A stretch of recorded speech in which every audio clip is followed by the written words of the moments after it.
Hello everyone. In this video, I'm going to offer a look at Saturn in Aries through the 12 houses.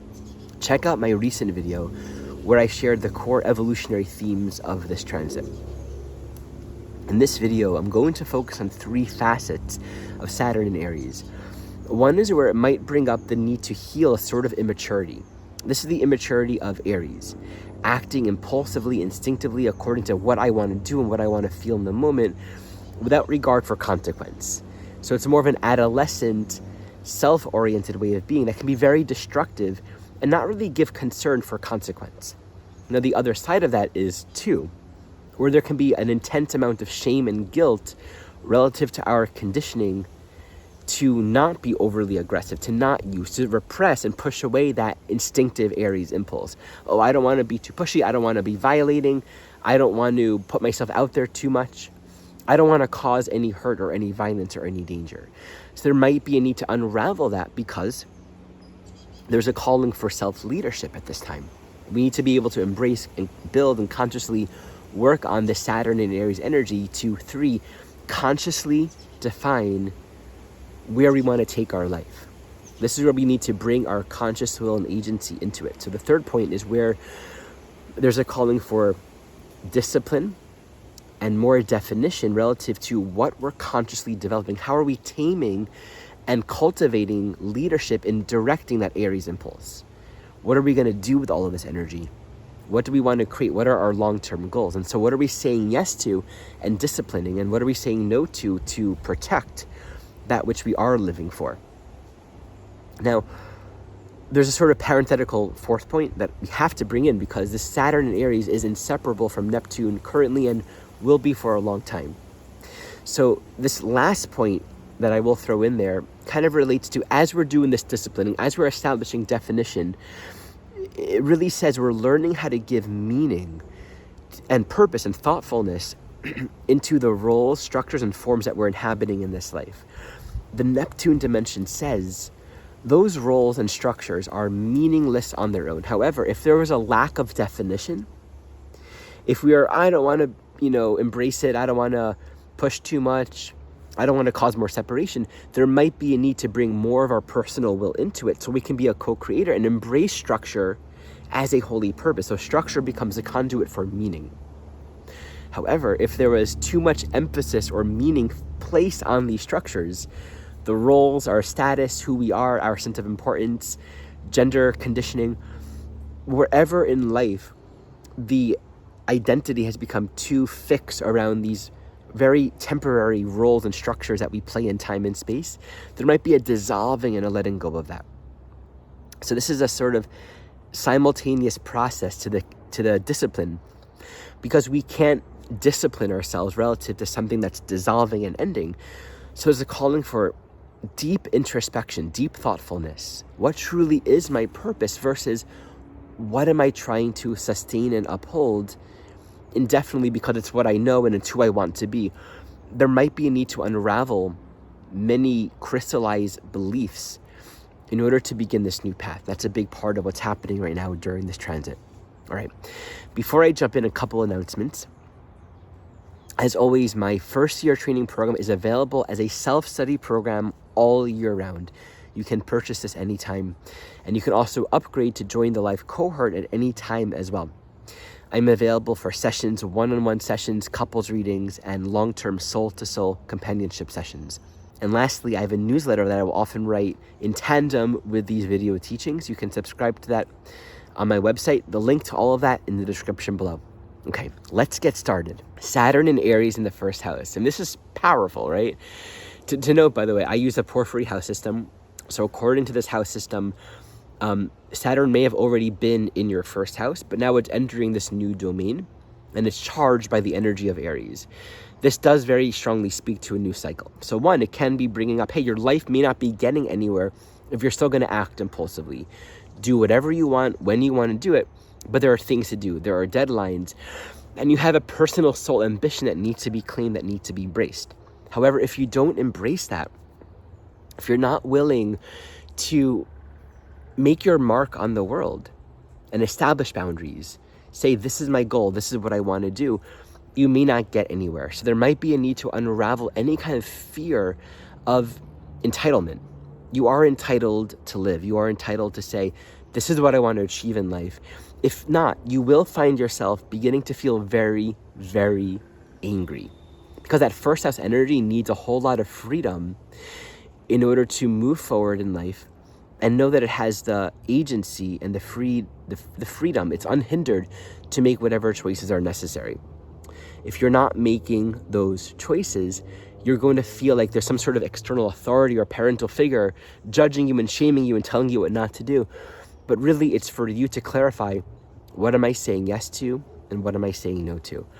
And this is where it does take discipline. Many souls with this transit will actually find themselves called to embrace entirely new pathways of structure and discipline, where some sort of external form will be embraced to help us train and discipline where we have otherwise been undisciplined. For example, beginning to take jujitsu or martial arts class, or any kind of system that will help train your body-mind response ability.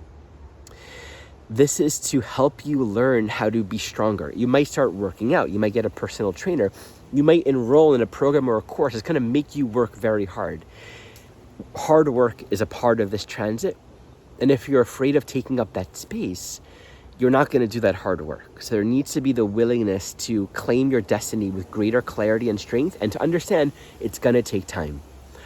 When you bring Neptune in the picture, I think the appreciation is, if we're over-identified with, I'm some kind of heroic, strong, masculine force of, I'm going to achieve and push my goals and be the entrepreneur and get what I want, we can be in an overly yang state of being.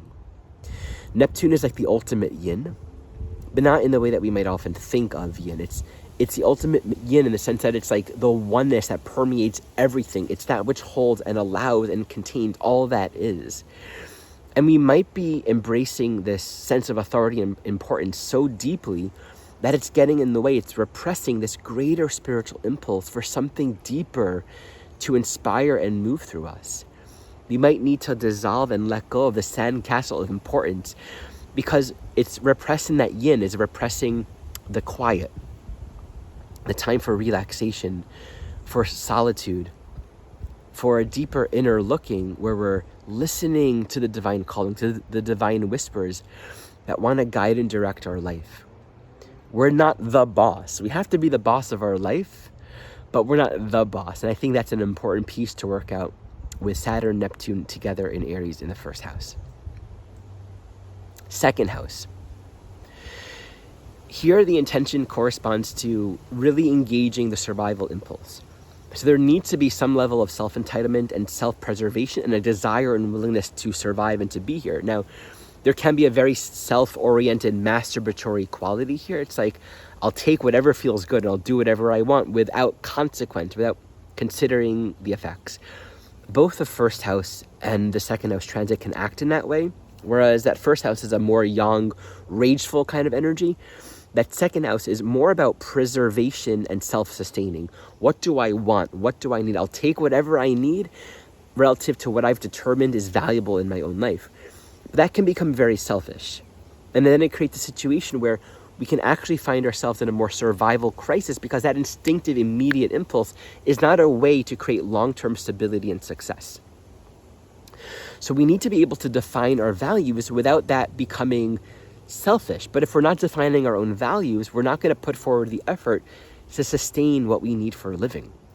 So if we don't have what we need, if we're not thriving, if we're not receiving the resources and the income or the basic ground for a living, the question with Saturn in Aries in the second house is, how can in what ways do I need to overcome the fear, the shame, or the unworthiness of pleasure of receiving?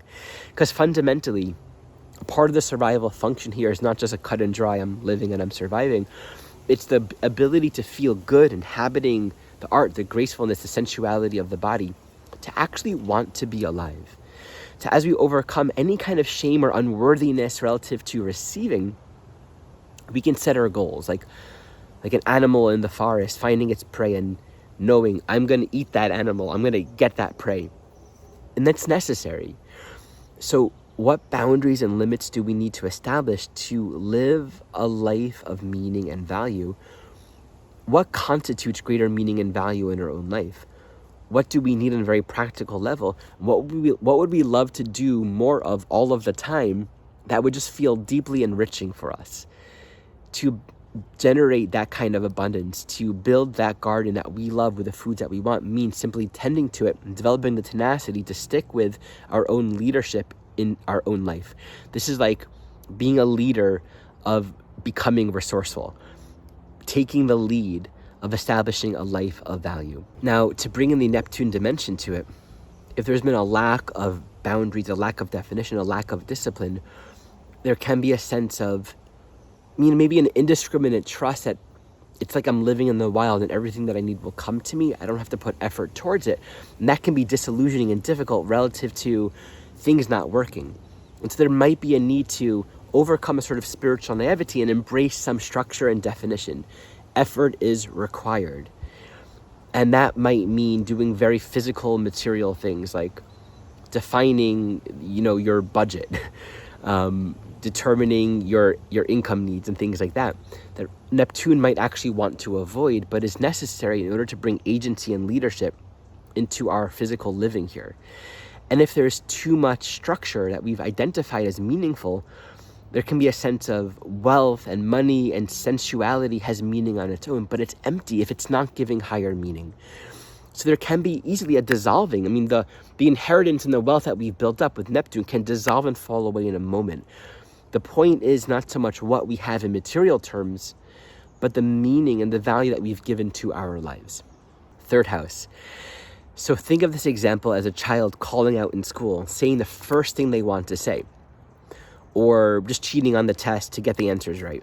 There can be a lack of self-reflection, a lack of discipline in how one is utilizing their mental function. Actually, I'm reminded of someone. I looked at her chart. She had Saturn in Aries, I think maybe conjunct Mercury, so that third house theme was in there. Many, many years ago, I was being driven somewhere in Hawaii, and she didn't have a driver's license and wasn't very skilled or trained in driving, and actually hit someone. There was no injury, but it brushed up against someone and like the rear view mirror. And that's an example of Saturn in Aries in the third house. It's like driving quickly without a license. There's a need to actually become aware of when you're following a roadmap, but you're not taking time to actually look at what you're reading, to actually develop the proper credentials to read it. And also third house is coordination. There needs to be training and discipline, right? At the same time, if you have something to say, you need to say it. There can be a lot of Saturn, Aries, I'm going to be punished for speaking out. Children should be listened to but not heard, whatever that was, right? Or whatever that statement is. I can't speak my mind because if I do, I'm going to be yelled at. This is the issue with Saturn and Aries everywhere. You can have this external expression that's punishing us and harsh relative to us embracing our own authority. And this can create a lot of confusion and a lot of guilt. And when we have to speak up, when there's something to say or express our view or opinion, we have to have the agency to do it. Now, the discipline comes in relative to what do we want to do with our minds? What do we want to study? We have to strengthen our ability to communicate. There might be a calling to actually take a class, take a course, train your ability to articulate and express yourself. If there's something you've been wanting to learn and research, create structures and grounds to be able to research and study that. If you want to write something, that will take time. And there are rules. That's the thing with Aries as well. The inherent conflict between Saturn and Aries is Saturn says there are rules and guidelines, whereas Aries just wants to get it done and go there now. So we're taming that impulse. We might want to articulate and say something, but if we want our words to actually have any weight in society, we'll have to edit. We'll have to take our time, do some research, and not just be impulsive. So it's getting out of that rash, right now, I'm going to say what I want to say, or I don't have the strength to say, and actually taking the time to clarify, what are my questions? What do I want to know? What do I want to articulate? What do I want to learn? How can I establish a pathway in life to achieve all of that? When you bring in the Neptune dimension, there can be a lack of definition. So, this can be, I'll have one conversation, I'll read a little book, I'll distract myself, and the mind can be all over the place and very instinctive, very raw, and very untamed. So Neptune says, this is meaningless. You're just using your mental energy, but don't know what the mind is for. So this is asking for some clarity so that we are giving greater meaning to what we're doing with our thoughts, what we're doing with our mind, so that our learning, that our communication serves a greater spiritual purpose beyond just haphazard and whatever happens. And now if there's over structure, if there's too much rigidity, we might find ourselves valuing some sense of, I am some sort of authority figure. I have all the answers. I'm a pioneer in thought leadership. Aries third house is intellectual self-leadership. But this can become a matter of status and a false sense of importance. So I've written these books and I've written these news articles and these scientific publishings, and none of that has any meaning because it's just an identity. So dissolving your intelligence and your smartness and, being important, and actually devoting your mind towards right now, what is it for? What's my purpose? Saturn in Aries in the 4th house. So on the one hand, this can speak to a highly emotional immaturity, where what I'm feeling in the moment becomes the center of your entire life and your entire reality, and it draws attention from the environment. This is like a kid that needs to be held and taken care of, and so there's no ability to discipline or work out one's emotional responses. It's a very strong and instinctual kind of energetic. Now, the issue with that, though, is that does not function very well. That doesn't work very well when you're an adult. So there needs to be the ability to tame the emotional responses, to develop some ground of connecting with, okay, what am I feeling? What's going on? What do I need? How do I work with that? However, that will be difficult if, on the other hand, there's a fear of and a repression of one's emotional needs. So I'm feeling vulnerable, I'm feeling scared, I'm hungry, tired, lonely, but I'm just going to push it away and, show up for my life. We can be in family, we can be in relationship, we can be running a job, and there might be a total repression of this deeper loneliness. So Saturn in Aries in the 4th house really says you're structuring a family life, a way of living and nurturing and caring for yourself and those around you that comes from a self-reflective place of how do I tend to my needs. But we need to be able to express our emotions. If we were told, don't cry, right? Again, that external Aries coming towards us, that Saturn authority, don't cry, oh, you're taking up too much, you're so loud, you're so needy. We'll push that out. And of course, very strong gender conditioning can come up for all people with this particular signature. We can either fall into a state of being, hyper emotionally excited because we feel so ungrounded or vulnerable, unprotected, or hyper emotionally repressed because we've pushed away that emotional response and we don't know how to express it. So as is often true with Saturn, especially in the 4th, we need to create a safe structure where there's permission to access the chaos of emotional energy. We need to be able to access the full spectrum of human emotion. That is such a powerful thing that I so wish for all of us, including myself. It's such an important ability that we've lost in patriarchal conditioning, cutting off from the ability to have a fully expressed human experience. So there might be a need to kind of unravel that. And that brings us back to how we're living, our emotional boundaries. Are we taking care of our needs? Are we saying yes when we actually don't have the ability to say yes? Are we exerting ourselves beyond what is healthy? Are we repressing basic feelings? How can we receive support? As per all things Saturn in Aries, there might be a new path opening up, new structures, new ways of, here's a new system for raising children or family, or an emotional healing practice that you can work on. Something that will create a structural reality through which we can make it more accessible to actually unpack and unravel the parts of our being that maybe have been pushed away or repressed or haven't been tamed or properly disciplined. Fundamentally, this is about creating emotional congruency in our life for ourselves and for our family. What's needed? How can we establish the pathway for that? When we bring Neptune in the picture, we have the understanding that divine love will never judge or push away any nuance of human emotional need. So if we've been undefined and kind of just like, I can live anywhere, be with anyone, do whatever I want, and I'm going to be okay, we might find ourselves feeling deeply lost in this existential way. It's like, where's home? Where's belonging? I feel so far away from what's nourishing and safe. And this is because we've lacked necessary definition. We haven't allowed ourselves to embrace the more tender creature facet of our being that needs to be held and loved and cared for. right? At the same time, if we've been kind of living the stoic, I don't have any needs, I'm okay, I'm just going to provide and care for others, there might be a deep vulnerability that needs to be embraced. So dissolving that repressed structure so we can access something softer and more tender and available on the inside. Saturn in Aries in the 5th house. So the expression of immaturity here can express by way of, to give the analogy of a child, acting out impulsively, making themselves the most important center of attention.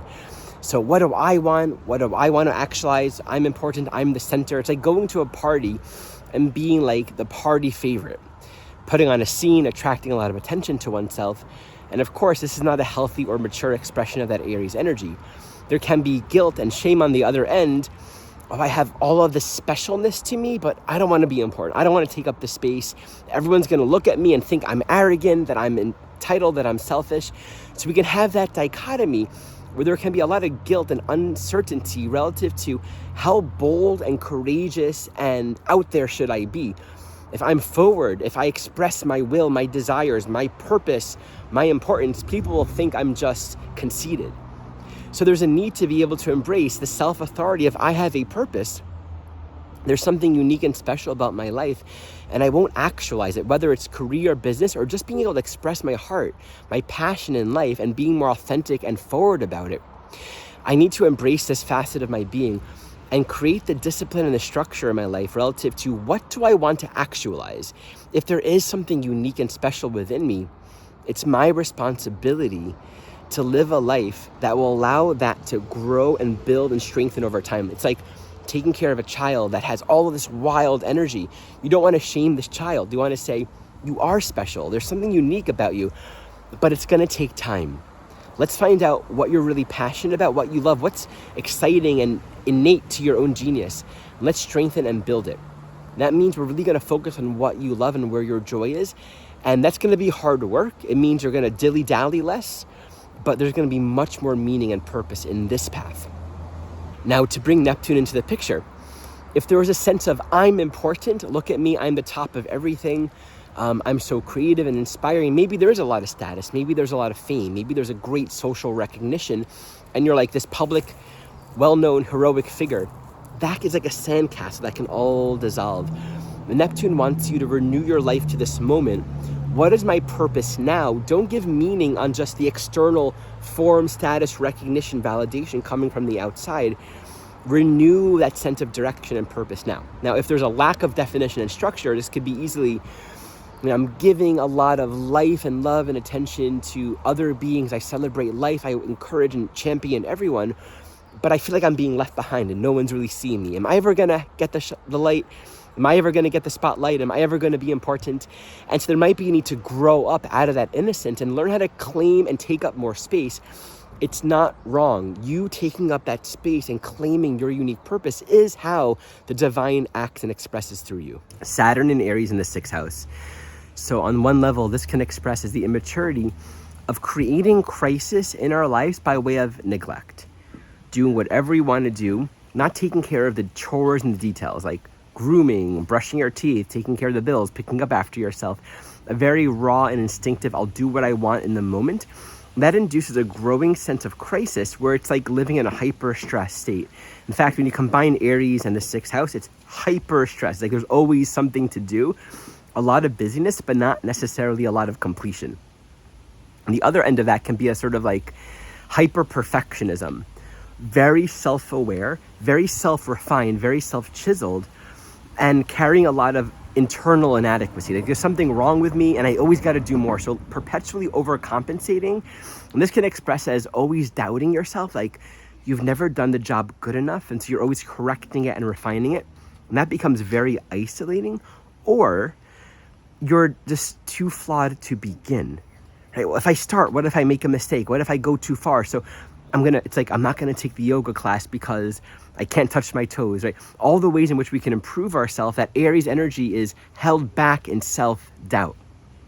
So the key is to simply look at what are the projects, what is the work, what is the apprenticeship, what is the cultivation that we need to embrace to create more health and congruency and functionality in our life. There's a cultivating of humility here to recognize this work isn't going to happen on its own. Humility doesn't mean I'm not putting forward great efforts to achieve meaningful things. It means I'm just taking the next step one after another, and I'm unconcerned with outcome. And if there are mistakes, if I went too far or I didn't go far enough, to be able to correct it and to move on from that. Now, when we bring in the Neptunian dimension, if there was a sense of neglect, like I'm not tending to the details, I'm not addressing my life, because of an inner sense of everything should work out perfectly, right? Like the body is not separate from spirit, so I'm not going to make effort or apply any kind of discernment in terms of my routines, my practices, what I eat, how I take care of myself. We might be disillusioned in the sense that our life is just totally falling apart. And this can be very stressful and very difficult. So there might be a need to embrace more effort, even if we understand that all healing comes from something beyond the body. Without that agency and that involvement, nothing meaningful happens. At the same time, if we've been hyper vigilant of making sure wherever we go, we are always sanitizing our hands and our faces and never wanting to get sick and protecting ourselves from bacteria, we're overly vigilant and we're kind of repressing Saturn, that spiritual energy. So we become overly physical, overly materialistic, and overly concerned with control. And that actually means we're probably not focusing our energy or our attention on what we really need to do with our life. So there might be a need to let go of the purity, of the perfectionism, or of the protection from the possibility of disease or sickness or just something going wrong, right? Anywhere in which we're applying too much control. In that letting go, it allows us to actually reconnect with what's my life for? What truly is my work? What do I have control over? And what can I simply let go of and allow? There is that teaching that all healing comes from love, all healing comes from spirit. But we have to bring ourselves into connection with that. When we become overly passive, we are almost just expecting something to happen on its own. When we become overly controlling, we're actually getting in the way of what wants to happen on its own. So there's a way to be where we take our role, we discipline ourselves with the right effort, right attention. You know, we don't bypass the need to groom or brush our teeth just because we know all healing comes from God. That would be a confusing of the levels. So there's a maturing of knowing how to participate in our life and surrendering the rest. And in that sense, we can put forth these small efforts and greater, amazing things can happen because we're neither holding on to too much control nor naively expecting for things to happen on their own. Saturn in Aries in the 7th house. So the immaturity here can take on two expressions. Remembering that the 7th house speaks to extremes, so any 7th house transit, it's always very helpful to tune into where might the extremes be manifesting here. So one, this can be just sort of defaulting towards someone else is the leader in our relationships and we're not really making any choices for ourselves. But we can also fall into sort of immature, childlike state where we're expecting or depending upon another person to take care and meet all of our needs. And the other is just sort of being visceral and non-thoughtful about the effects that we have on other people. My needs are important, and then lacking in the ability for conscious relating, conscious communication, conscious exchange. In the most extreme case, Saturn in Aries in the 7th can be, this is the role that I'm playing, this is the role that you're playing, and a sort of demanding or expectation that we hold that status quo. And so that's going to imply a basic lack of maturity and a lack of self-reflection. The issue of guilt and shame can express here by way of, I don't deserve to have the needs that I have, or I need to maintain the status quo and the balance in this relationship and make sure that I'm playing this role and the other person's playing this role. Now, 7th house is not just intimate relationships. It's all kinds of relationships. So wherever we find ourselves playing a particular role or showing up in any kind of transactional way, there's an agreement. And the idea is that everything is out on the open, right? We're in some way agreeing that I'm going to give this or do this and you're going to give this. What happens in most of our relationships is something that Dr. Glover, I believe, coined this term, which is, I forgot the phrase, but it'll come to me. It's where we're falling into agreements that aren't explicitly spoken, covert agreements. So a covert agreement is like, I'm going to be this and you're going to be this, and I don't really want to, but this will maintain the balance and the status quo. What happens in this situation is there's a whole lot of repression. So we're afraid to break the structures. We're afraid to say, hey, here's a need that I have, or here's a dynamic that isn't working out, or here's an agreement or a dynamic that really needs to be brought into conscious focus. Sometimes we need to be willing to take leadership in our relationships in order to restore in a very diligent, focused way where there's a lack of balance. Otherwise, that Aries dimension will be, through the repression, ultimately feeling very depressed, and beyond that depression, perhaps some anger.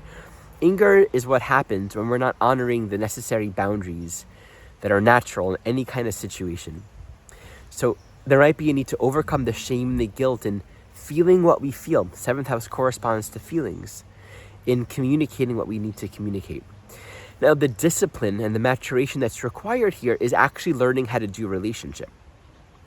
Because any relationship simply means there are two individuals on their soul path, and this relationship potentially serves to strengthen and clarify and align each individual on this journey by way of the relationship. But that takes work. Actually listening, actually expressing. And the healing is getting out of reactive listening. My Aries in the 7th can be very reactive. We can give too much and not realize it and get very angry. We can not express our needs. We can be very triggered and kind of get into this mentality of, oh, I gave, but you're not, right? Or I listened, but you're not listening, or you said something that really bothers me, and it brings up where things feel imbalanced. Just being able to listen and to pay attention to our own feelings and to be a leader in cultivating balance and harmony in our relationships. And this means sometimes saying no. We need to protect and nurture and care for our own alignment. And so that might mean facing the discipline, the hard work is relationships require my agency. And if I'm just addicted to the affinity, I'm not going to be disciplining myself in the necessary ways to actually create and establish harmony in my life. This can be counselor, counselee, student, teacher, intimate partnership, or within our own family. Every relationship is the work of getting to know what are we each available for, what are we not available for. And the work in being clear and consistent in expressing that, in hearing what others need, and knowing how to come into proper balance in relationship without losing our freedom, without losing our agency. I think this is a very deep area. Remember that the 7th house is just as instinctive as the 1st house. It's just socially, it's relationally oriented. So there might be this journey of exploring extremes in order to come into a place of balance. The key is embracing our own self-authority, right? I'm making these choices. I'm deciding from my own self-respect what I'm available for, what I can give, what I cannot give, what I need to ask for as well. These are things that happen in a mature state of mind. When you bring in the Neptunian dimension here, if our relationships have been overly defined by any kind of traditional structure, or even non-traditional, right? I mean, traditional in the sense of whatever's been conditioned for us, then we're each playing the roles that we're supposed to, and we're doing the right thing, like we're giving. Of course, gender pieces can really come in strongly around this, but any way in which we've crystallized an overly extreme and unbalanced dynamic that isn't serving harmony, we're not happy in it. So the conditioning basically says if I step out of that conditioning, I'm a bad person. I'm supposed to feel this way. I'm supposed to do that. I'm supposed to give this. I'm supposed to be okay with this. And so the Neptune dimension here might be dissolving a lot of the judgments and the harshness that we've placed on ourselves and other people relative to how things have to be. Now, on the other end, if there's been a lack of definition, sort of go with the flow. Sure, whatever happens, it's okay. Yeah, I'll say yes to everything. I don't want to put in too much ego. I don't want to create separation. Who am I to assert too much? There might be a need to embrace more form and structure and clarity around the roles that we are defining. Because the roles here imply how we're each consciously choosing to be in relationship. And that conscious choice makes us fully present. Hi, guys. Because the conscious roles will often say, this is where I'm purposefully and choosing to show up in relationship. And that consciousness, that choice, is where I'm fully present. And where I'm fully present is where God comes in. It's when we're ambiguous about things and we're like, I don't really want to, but I will anyway, that there's ambiguity, there's haziness, and there's no divinity. There's no possibility for true divine co-creation within our relationships. Saturn in Aries in the 8th house. So the thing with Aries in the 8th house is there's generally a deep desire nature to, and that impels us to get involved in whatever thing or person or whatever is out there that is like pushing up the psychological limits where we have not yet grown. So there can be a very deep compulsive nature that can kind of verge on a death wish. It's like flirting with death, flirting with the very edge of my own self-destruction. The idea is to evolve beyond my own limit and move beyond fear, move beyond anything that's psychologically keeping me back from my own freedom and my own agency. So in the negative sense, this can be a very strong, very visceral, volatile, and sort of reckless jumping into all kinds of intense behavior. Sexually, addiction, substance-wise, a compulsion to get involved in whatever I'm instinctively in the moment viscerally drawn to. And that what's happening is psychologically underneath, there's like this deeper need for depth to access something more passionate, more alive, more deep within one's soul. But the emotional experience is just being acted upon in a very visceral and immediate way. So, of course, this opens the doors to all kinds of intense entanglements where we can get stuck in all kinds of addictions, psychological and sexual entanglements that are very hard to get ourselves out of. So it's more like I'm going to take what I want and get involved and live in this very visceral way where we're not taking responsibility for our own inner emotional reality. This can express in the opposite way, where we're stuck in these very strong abusive dynamics where something or someone on the outside seems to be holding back our own power, meaning we don't feel the freedom within ourselves to make any changes, to make any choices. So one empowering dimension of Aries in the 8th is the ability to kind of focus on the bottom line. What do I need to do? What do I need to see the situation in my life in such a way where it's enabling and pushing me more into my agency and freedom? What choice do I need to make? What power do I have that I have not yet realized? But this often means cultivating a sort of courage and bravery to step forward in a way that we haven't before. It might mean being decisive about something, a relationship, an experience, an attachment, or being decisive about saying, I'm going to do this. I'm going to focus on this. So where we might need to overcome some sort of shame or fear is embracing our desire nature. I want something deeper. I want a deeper psychological, emotional, sexual experience. I want to feel passion. I want to achieve my goals. I want to succeed in business. I want to make a lot of money. I want to become a powerful person in whatever ways I'm deeming it. And these are not bad things. They're only issues if we don't claim it, if we don't own our desires, because then we're not embracing our own authority and our own power, and we're going to be creating a vacuum where that's going to be filled by something on the outside. So we need to be able to claim and acknowledge what are our desires and how can we act upon it. We might feel undeserving to weed out or be clear and decisive about whatever isn't working for us. There's a sort of spiritual willfulness that is often needed on the journey in being decisive about saying no to what takes our soul away. So this might mean overcoming the shame and the fear of our own power. I don't want to be powerful. I don't want to be too forceful. I don't want to be manipulative. I don't want to control anyone. But then we don't make choices. We don't embrace our own agency. In general, the shame and the fear with Saturn in Aries in the 8th house would be in claiming our own power.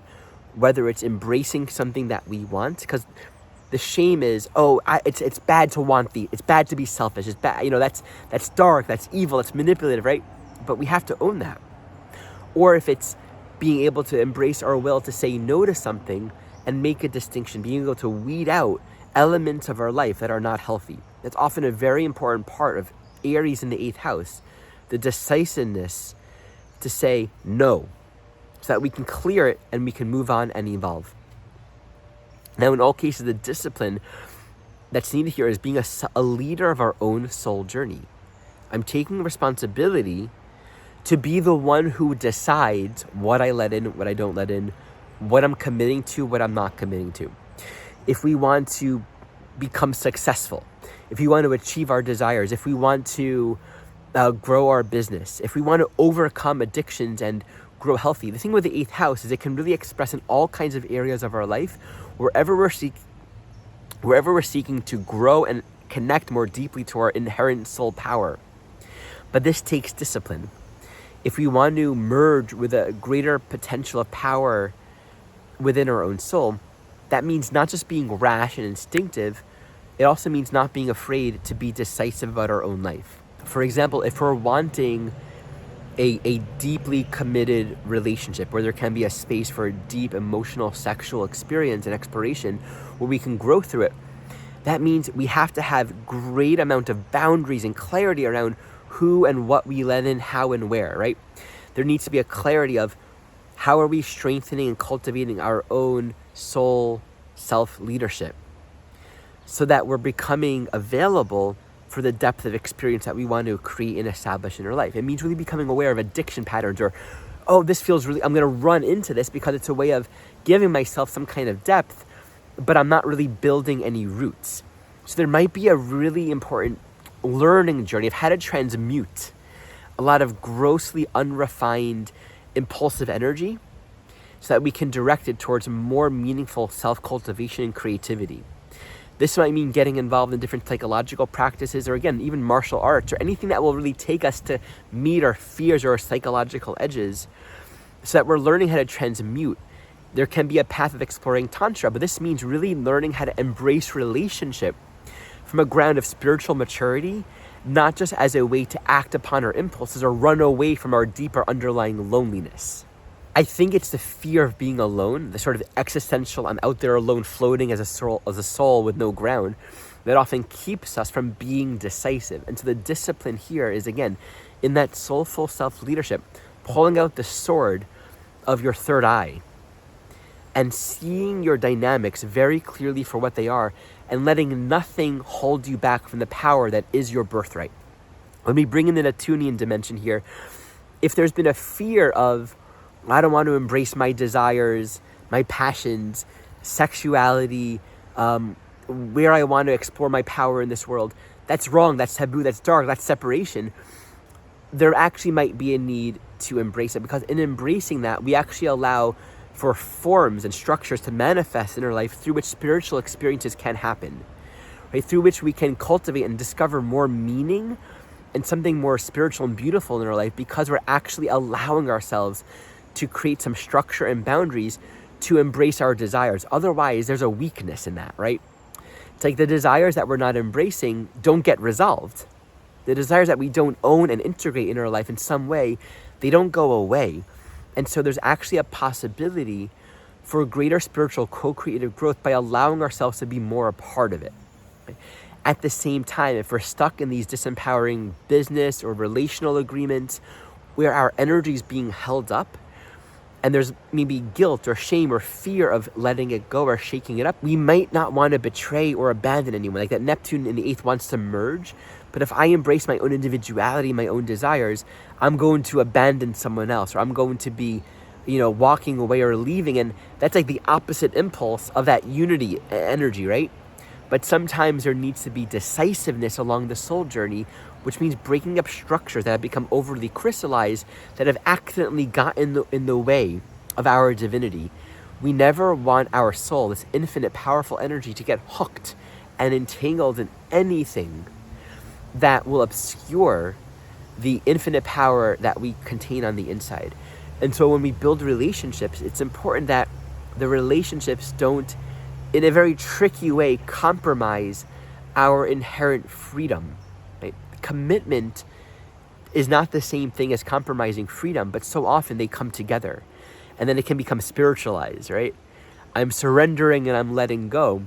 We have to be really honest and clear with ourselves if we're connected with our own power and our own agency, or if we're entrapped or stuck in something that's actually holding it up. Saturn in Aries in the 9th house. An expression of immaturity here can reflect on the one hand as a sort of dogmatic insistence on one's own rightness. I know the truth, it's my way or the highway. Thus being very dogmatic, judgmental, and controlling relative to other beliefs, other perspectives, other ways of thinking or understanding life. So this is an attitude where instead of truly learning or developing the humility and the understanding of what this life is about through the ongoing process of discovery, there is a closed-minded, dogmatic insistence upon already knowing. And there can be a very argumentative quality of any perspective or view that differs from my own. I'm just going to ignore it and push it out. So very alienating. The other expression of immaturity can be one where the path of realization is simply not taken very seriously. There can be a scatterness where, oh, I'm going to explore that path or that opportunity, or maybe this ceremony or this experience will bring me growth, or this retreat or this long journey to this foreign place, work with this teacher. And so there's no agency. It's just sort of reacting to that sense of, oh, here's a shiny opportunity for growth and expansion, but not assimilating or digesting any of it. And this is where we can have the issues of shame and guilt. I don't really know. I don't have a lot of strength or agency or mastery or wisdom.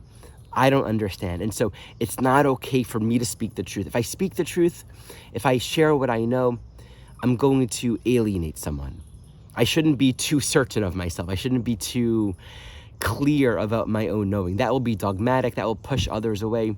And so a fear of stepping into one's wisdom, one's knowledge, one's agency.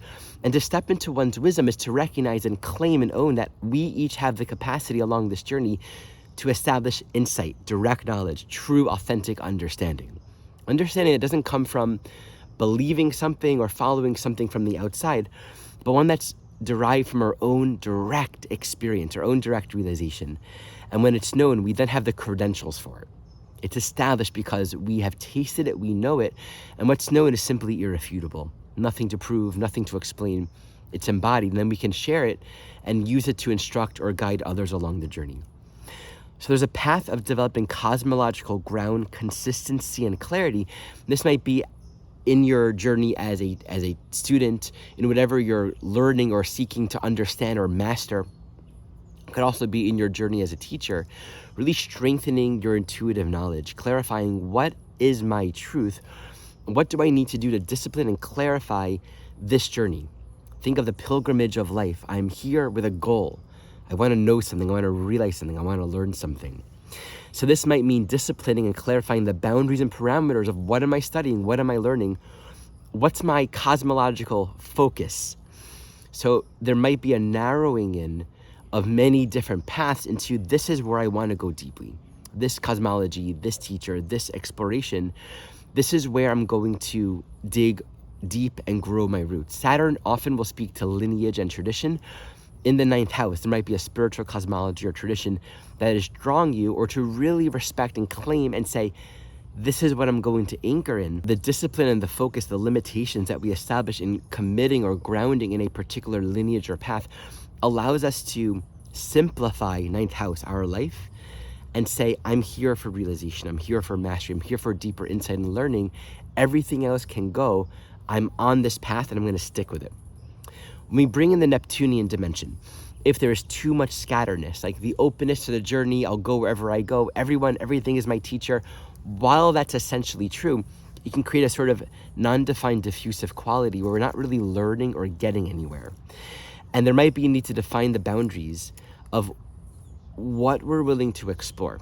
And this might mean letting go of naivety or wishful thinking or belief systems and really saying, if I want to know this for myself, I have to actually explore it, commit to it, practice it, train it, immerse myself in the exploration, not just sort of be open to anything and anyone and any idea or any philosophy. On the other hand, if there is too much rigidity, like coming from a lineage or a tradition where there are a lot of rules and dogmas, and those dogmas get in the way of spiritual insight because it replaces judgment and ideas and beliefs with the truth, which by its nature is unformed. There's no philosophy or cosmology that possesses or owns the truth. But if our constructs and philosophies and cosmologies are getting in the way of realization, we have to soften that and understand that no path towards realization will ever shame, humiliate, alienate, or send the message that we're somehow far, that we're not on the path, that we're wrong, there's something wrong with us. It'll never require that we convert to a belief system and adopt something that is not within the realm of our own direct insight. Saturn in Aries in the 10th house. So the immaturity here would be simply not growing up. I'm going to do whatever I want, act and behave however I want without consideration for how my actions affect the larger ecosystem of my life. We're all adults here, at least on my channel. About 90% are definitely beyond the Saturn return. Maybe there are a few kids watching. And as an adult, we're all responsible to define and clarify the boundaries and parameters of the life that we're living.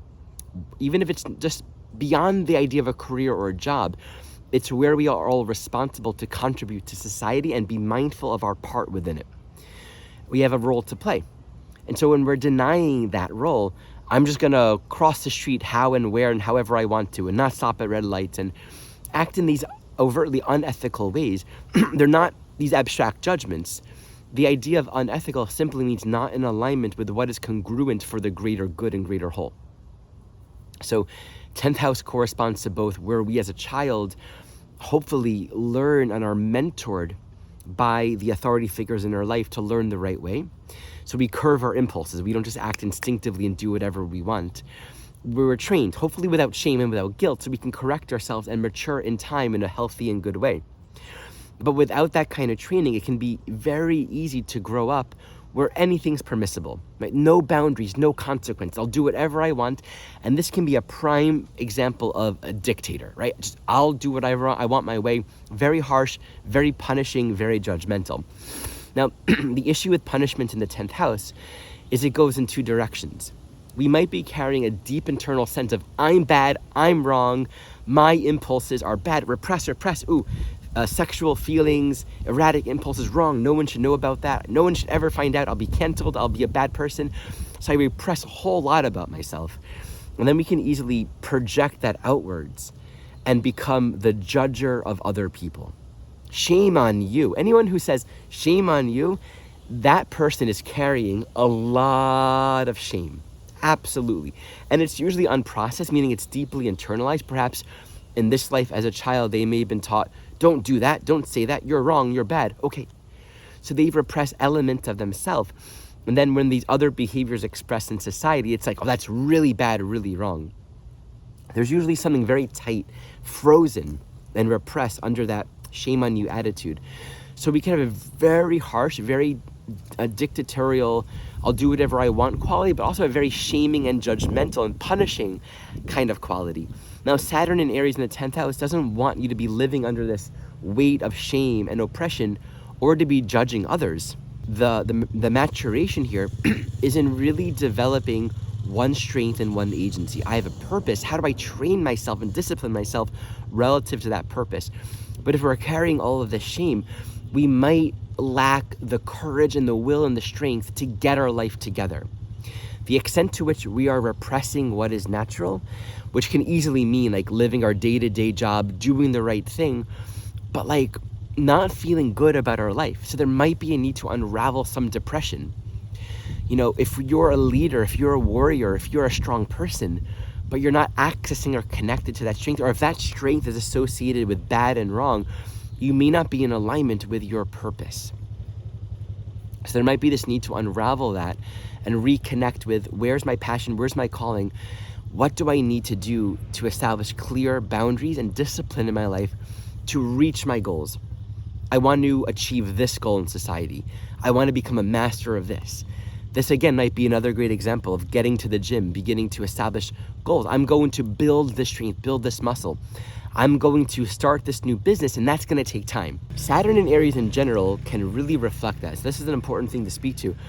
Saturn takes time. Anywhere, in any position, it takes time because Saturn is time. And all things, all good things in particular, are conditioned in time. Aries wants to rush. It's immediate. It wants to get there right now. So there can be, on the one hand, the immaturity of just, I want to get there right now, and then you just don't. You don't achieve anything. You don't arrive at your destination because you're not taking the time to grow, to mature, to learn the way, to discipline yourself, to discover the right mentors, to train yourself. But on the other hand, if it feels like, oh my God, it's going to take so long until I reach those 6 figures doing the thing that I want to do, you know, it's like we have to have a sort of maturity to recognize, yes, it'll take time. And all good things take time. So the wisdom, especially when you put this in the 10th house, is to have a new, more loving and relaxed relationship with time. And to remember, you have a while with Saturn in Aries possibly transiting in your 10th. You can condition this attitude of time is on my side. How can I use time starting now to grow in a healthy and steady way? This often means going slower than we thought. And when we go slower than we thought, I've seen this so many times. Sometimes it's like, I'm going to go back to school. I'm going to take this training program as if I'm starting over again. I'm going to get these mentoring sessions. I'm going to go to therapy.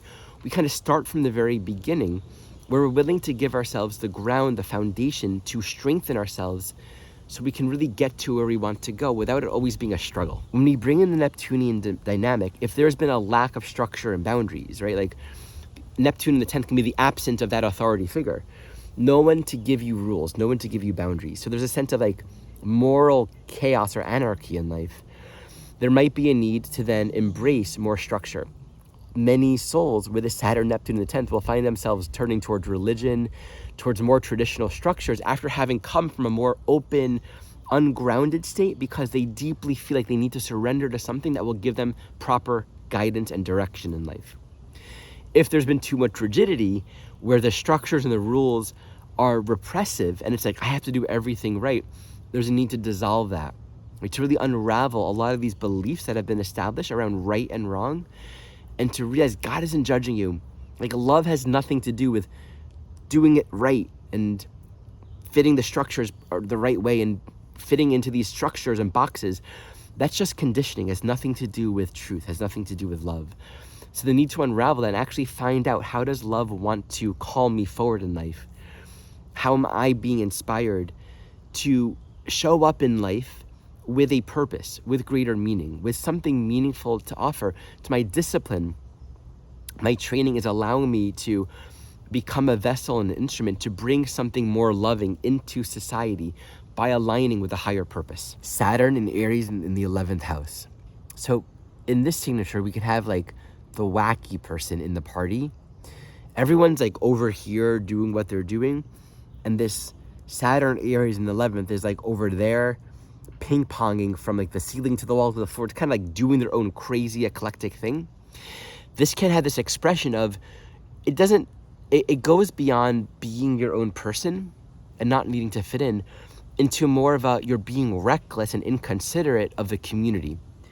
Always needing to push the boundaries, always needing to be the outlier, where it's like any kind of conformity means you'll be a reckless, screaming child, pushing for your own freedom. Don't tell me what to do.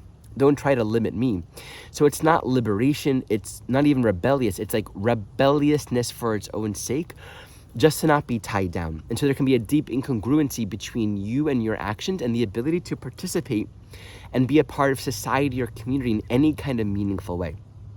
And this can create a lot of trauma for other people where you're just doing what you want to do and you're kind of structuring this consciousness of elitism.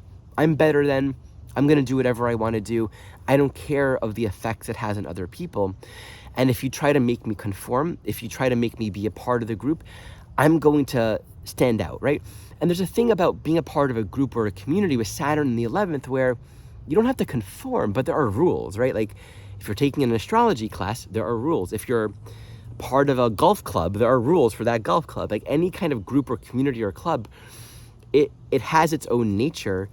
People will be drawn to it according to that nature, but it's not like a place to just like take your clothes off and do whatever you want necessarily, or be in astrology class and start talking about, I don't know, some other system. So there are grounds and ways to behave. The issue with that Aries Saturn is I don't want to be suppressed or limited. But there hasn't been that maturity to then know how to be true to oneself while being a part of a community and an ecosystem where there are a lot of different people. The question is, how do I maintain my own individuality, be who I am, even be a leader, be true to myself while being a part of community? So on the other end of that, the fear and the shame is like, oh, I'm a fuck up, I'm different. Whenever I'm a part of it, I'm gonna mess up things for everyone. I'm just so weird, I'm so different. I'm gonna say something or be something or do something and everyone's gonna look at me, or I'm gonna be excommunicated. I'm gonna be the outcast. Maybe there's a memory of being the outcast and I'm shamed, I'm different, I'm bad, I was branded as the other. And so there can be this fear of being too much, too aggressive, too strong. And that fear, that inhibition keeps us, again, from really just showing up with our own individuality. The key here is Saturn in Aries in the 11th is you are to be a leader and to open up new doors, new pathways, and new possibilities for others to follow. The key is to learn how to trust and respect the authority of your own soul individuality. Yes, you are different. You can never conform to be something that you're not. It doesn't mean you can't be a part of different groups or communities. The key is to recognize your path, your nature is just what it is. Honor that, even if you stand out, or even if you don't stand out. Be what you are. Oftentimes, this means appearing to walk this life as a group of one, doing the right thing, following your own ethic and your own guidance, to live your own truth, your own sense of morality and rightness. That might be grounded at a very high level of consciousness where like everyone else is living the way they're living, but you see something different. And you're not going to deny your own inner guide. You're not going to ignore your own inner moral compass. And maybe others don't follow you. Maybe others don't understand it or aren't interested in it. But do that anyway, and don't make it become an issue of judgment. I'm better than all those people, or like no one's going to accept me, or I'm afraid of being judged. Walk your path, be yourself, and strengthen your own authority. So it really brings up the question, what are the ways in which you're learning to objectify your life and see and live and act and move and think from a deeper threshold of your own soul nature, from your own individual vibration, from your essence?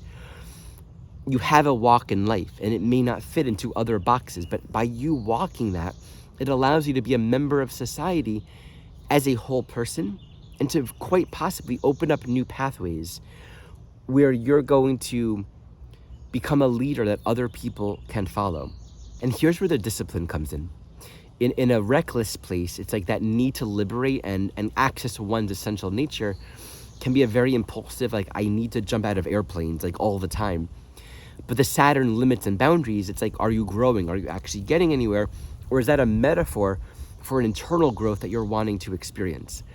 So is there something that you're wanting to create? A nonprofit, a business? Are you wanting to become an astrologer? Are you wanting to train yourself and create a world and an ecosystem that reflects a higher morality or possibility that you know can exist? Set yourself in motion. And the key is, what you're doing as you discipline these actions, whatever they are, you're not looking right or left to see if other people are doing it. That will distract you and keep you from trusting your own inner compass and strengthening your own agency and your own authority. So do what you're called to do and stick with it long term. This will create a new ecosystem where, by way of you trusting yourself and your own authority, which often means standing out. Okay, you become the astrologer, or you start your channel, you create your new project, and now you're doing something in the world. The worst that can happen is you're judged. Other people don't like it. But if you're afraid of that, if you're constantly afraid of being different, you'll never really accomplish your destiny. You'll never really grow in any kind of meaningful way in life. When you bring Neptune into the picture, if there's too much openness, I don't want to create distinction. So merging with whatever group or community we're a part of, always avoiding the possibility of being the black sheep, of being the outsider, then we're not going to make our mark. We're not going to step into our strength and make our contribution to the world. We won't actualize our purpose, and we'll feel very suppressed or dissociative or just disconnected, sort of in this hazy place of going with the flow, but not in touch with our joy and our passion. So there might be a need to embrace more boundaries, more structure, in order to embrace the unique way in which you're here to individuate and actualize your own essence.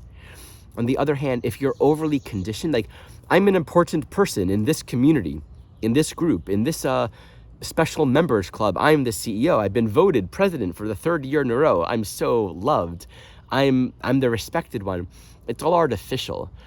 And so ways in which we might be a leader of a group or a community, or receiving that respect, actually might be a repression. To the Neptune Saturn is dissolving that, and it says, what if you stepped out of that role? What if you left the team? Or what if you did something else? They would be like, what? I thought you were this, but you're into this? That's weird. I don't know. I don't want to be your friends anymore. We might be repressing a whole lot out of fear of being different. So as always, we got to tune into, am I happy? Do I enjoy my life and what I'm doing? Or am I just sort of stuck in this role that I'm playing? It's very easy to dissociate with 11th house content, and to not know that we're dissociative, because we kind of just check out and like live in this like matrix. It's only when we begin to become self-aware of the fact of repression, the fact of our own dissociation, do we start to realize like we weren't fully there in the first place. Joy and excitement and a whole new world and threshold of opportunities and collaborations and experiences and just like the synchronistic nature of life when we're in touch with our essence can really open up here if we're willing to be true to our own vibration. Saturn in Aries in the 12th house. The immaturity of this signature can express by way of making nothing out of your life. 12th house being existentially everything, everyone, everywhere. Saturn in Aries being the focusing and the structure of energy and purpose and direction. Well, I'm just gonna completely lack all purpose and meaning and structure. Like meaning is kind of just like whatever happens, right?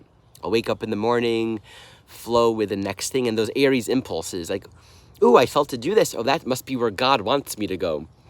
I have these fight, flight, instinctual, procreative reactions. Like, oh, that's what's happening now. And it's like a very immature, instinctive, like where the idea of living in the moment actually becomes a diluted way of saying, if I just do whatever I feel to do in each moment, that's going to be my pathway to bliss or nirvana. But it's actually a very destructive pathway because we can live our entire day just endlessly scrolling or pursuing very meaningless, reactive, instinctual impulses that get us nowhere. And we can easily fall into very addictive and dangerous situations without exercising any kind of discernment. So that's one expression of the immaturity. There could also be a sort of naivety in lacking any kind of definition or grounds. Sure, I'll say yes to everything because I don't want to say no. I don't want to create separation. I don't want to offer more differences in life. So who am I to offer a boundary? Who am I to judge? Who am I to say no to something? It's offering itself. I'll just go with it all. This creates a life where we can feel really ungrounded and deeply lost and ultimately used, taken advantage of, completely deluded and confused. We can also be completely deluded about our own capacities, like some kind of super heroic sense of authority and purpose. We're going to do great things in the world, but it's like a child believing that they can become the president of the United States. Like, you're not going to. You have to train first. You have to like become a senator first, or like learn something about politics first. Where our sense of skill and capacity and strength is not realistic to our time-space experience. It's just imaginal and delusional. So this is a bubble that can burst when the Saturn reality check comes our way. And we sort of realize I'm depressed, or I feel meaninglessness, or I'm kind of confused, or things aren't really working out. I'm not really where I thought I would be. I thought it would be different. There can be an underlying sense of spiritual inadequacy, a deep sense of spiritual shame. I don't deserve to offer more of my energy to life. I don't deserve to offer more boundaries or more focus or more discipline. Who am I to be someone? What's the point anyway? It's like I'm just a little wave in the ocean. A deep sense of futility and hopelessness and meaningless, which basically regards life as a sort of anarchistic, meaningless experience where it doesn't really matter what I do because I can't make a difference anyway. So why even try? And thus it regards our own inner relationship to ourself as like heavy and depressed and weighted. I'm not going to improve my life or make any effort because it's just so heavy and dense regardless. We can really find ourselves in this void of feeling disillusioned by our life and the conditions of our life, the things we've done, the job that we've had. Maybe it's lost its meaning. Maybe it was meaningful, but now it's like empty and kind of meaningless. I mean, I'll bring in the Neptunian dimension now because that further repeats itself being in the 12th house. If we had a purpose and a role and we're important in status and a leader, it's like maybe we had those 2 minutes of fame, but it's gone now. Maybe we built something really important and it was real and meaningful, but that was like last year. And it's like ebbing and flowing away and the wrinkles on our face are showing the age, and we're not going to come back to that time when we had more energy and strength and status and purpose. Or we can just find ourselves never adequately making the efforts to claim a purpose. Well, how do I know what's my purpose? I don't want to just be another ego pretending to be someone important. So this is where we need to embrace definition. This is highly emphasized with Neptune and being in the 12th house. The need to actually understand the role of co-creatorship, to embrace definition and structure so that it's not arbitrarily pretending to be some kind of superheroic social figure, but to really connect with our inspiration. What's our purpose? Now, there are two dimensions here. For many souls, this means there's a whole cycle coming to completion, and we just have to embrace it. This might mean getting bigger. This might actually mean becoming more in the world, getting more worldly, making more money, becoming more successful, growing your business. But that's not spiritual. Do it. Don't judge what is and what is not spiritual. That's the whole point here. Do your work, follow your path, and play it out completely, and then see what's next. If we don't play it out, we're not engaging our energy. We're not allowing ourselves to move through life experience and to grow from it. If we just remain in our innocence forever, there's no meaningful growth that can possibly occur. So if we're bringing something to completion, do it all the way and don't be afraid of what happens. The key is just you're not worried about outcome. But that doesn't mean don't have goals, don't try, don't put forward the effort. It can be very hard with a 12th house dynamic to reconcile with, okay, I'm going to be seen. I'm going to put myself out there and I'm going to do the work that I'm called to do. But the other dimension to this is if we're letting something go and it's time for it to end, you can't do you can't do enough to make it keep on happening. So there might be a calling to retreat. Maybe take your time away from work, from all the projects or the roles or the structures that you've played, and let it go. Take time off from work or lessen your hours or just create more space in your life to focus on your inner spirituality. This literally might mean sleeping more. Depression often is a need, to quote Jim Carrey, for deep rest. Reconnect with your spirit, because there's something else that's calling you that might be beginning to bud its roots deeply in the unseen, that will begin to perhaps take root as Saturn then later enters into your first house. Or it can happen while it's in your 12th. It's really not in your control. The cycle has its own flow, and you want to embrace that cycle and align with what's aligned right now. And if you're really feeling overstressed, overly defined by the roles that you've been playing, you have to ask yourself, what's the point of it? What's the point of this life anyway? Is it just to do these things, be successful, make money, do my job, support my family? Like, why am I here? So it's a search for deeper meaning, deeper spiritual purpose, which really might mean a lot of unraveling and deconditioning of some pretty structured roles that we've been playing for a while. All right, everyone, this completes my look at Saturn in Aries to the 12th house with a little bit of Neptune. Thank you so much for watching.